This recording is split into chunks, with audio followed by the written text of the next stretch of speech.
बायोफिलिया capsules क्या हैं, किन केसेस में डॉक्टर्स इसको रिकमेंड करते हैं, क्या कॉम्पोजिशन है, किस तरह से ये काम करता है, क्या डोजेज रहती है, क्या प्रिकॉशंस हैं जो इसके साथ आपको माइंड में रखनी है और इसके साइड इफ़ेक्ट्स क्या हैं। बेसिकली बायोफिलिया कैप्सूल एक प्री प्रोबायोटिक है जो कि हमारी बॉडी में, हमारे गट में नॉर्मल फ्लोरा को मेंटेन रखने में हेल्प करता है।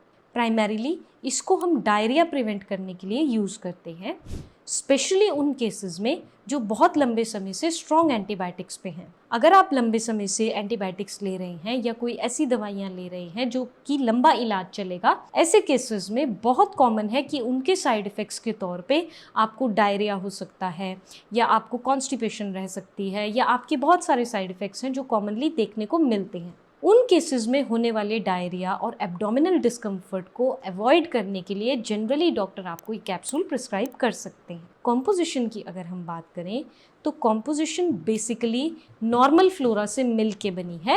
ये नॉर्मल फ्लोरा सबसे पहले जो सबसे इम्पॉर्टेंट यानी कि हमारी हेल्थ फ्रेंडली जो फ्लोरा है, जो हमारी गट में इम्पॉर्टेंट रोल प्ले करते हैं, नंबर 1 है लैक्टोबैसिलस एसिडस। इसके अलावा इसमें स्ट्रेप्टोकोकस फिकैलिस भी है और इस तरह के बहुत सारे इम्पॉर्टेंट जो गट के माइक्रोफ्लोरा है वो इसकी कॉन्स्टिट्यूशन को इंक्लूड करते हैं। किन केसेस में जनरली डॉक्टर्स आपको इसको रिकमेंड करते हैं? ये रिकमेंडेड है नंबर 1 अगर आपको long term antibiotic induced diarrhoea है, नंबर 2 आपके अगर एब्डोमिनल गट में आपके माइक्रोबियल फ्लोरा की हेल्थ को मेंटेन करने के लिए, नंबर 3 इरिटेबल बाउल सिंड्रोम में इसको एडवाइस कर सकते हैं डॉक्टर्स।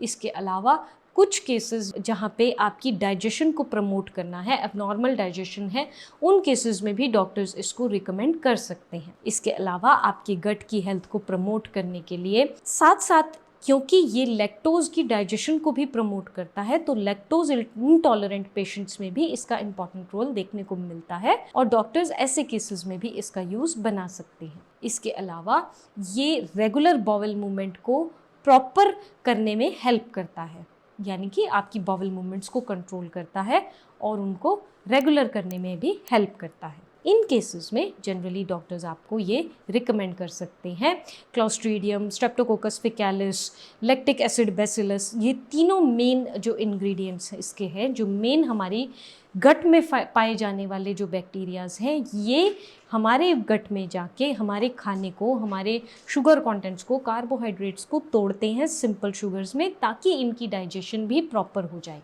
इसके अलावा ये हमारे गट की हेल्थ को प्रमोट करते हैं, बुरे बैक्टीरिया से फाइट करते हैं और हमारी गैस और कॉन्स्टिपेशन जैसी प्रॉब्लम को भी दूर करने में हेल्प करते हैं। नॉर्मल फ्लोरा ऑफ गट के ऊपर अगर आपको एक डिटेल वीडियो चाहिए, उसके ऊपर हम एक डिटेल वीडियो बना के उसका लिंक हम नीचे डिस्क्रिप्शन बॉक्स में डाल देंगे।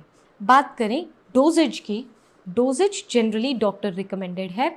डॉक्टर्स आपको ये कैप्सूल एडवाइस कर सकते हैं वंस और ट्वाइस डेली, विद और विदाउट मील्स। ये टोटली डॉक्टर का डिसीजन होता है डिपेंडिंग अपॉन आपके कंडीशंस, आपके साइंस एंड सिम्टम्स, आपका जेंडर, आपकी एज और आपके BMI पे। जनरली ये एक जो कैप्सूल है ये आपको एज अ होल स्वेलो करनी होती है पानी के साथ, ना आप इसको च्यू करें ना आप इसको क्रश करें और डॉक्टर की रिकमेंडेड डोज को आप एक्सीड भी ना करें।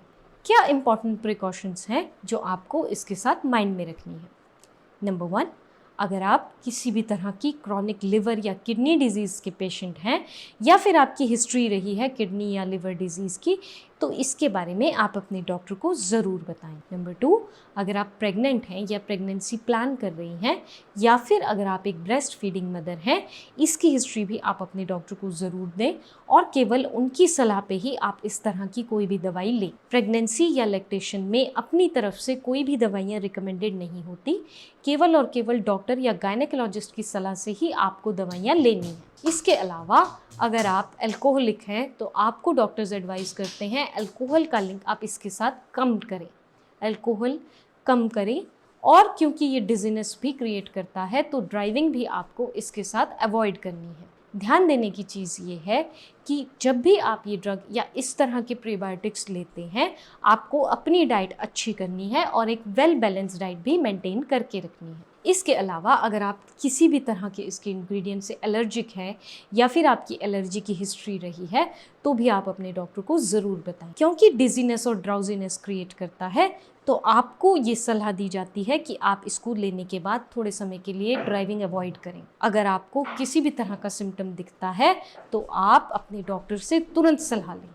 साइड इफ़ेक्ट्स की अगर हम बात करें तो कुछ कॉमन साइड इफ़ेक्ट्स जो कि हर ड्रग के साथ जैसे कि देखने को मिलते हैं वो इसके साथ भी देखने को मिल सकते हैं, जैसे कि नोज़िया, वॉमिटिंग, डिजीनेस, ड्राउजीनेस या फिर इसके साथ साथ आपको इरिटेबिलिटी या ब्लोटिंग भी हो सकती है। कुछ केसेस में चक्कर भी आ सकते हैं। जनरली ये साइड इफ़ेक्ट्स 2 से 3 दिन में सबसाइड हो जाते हैं।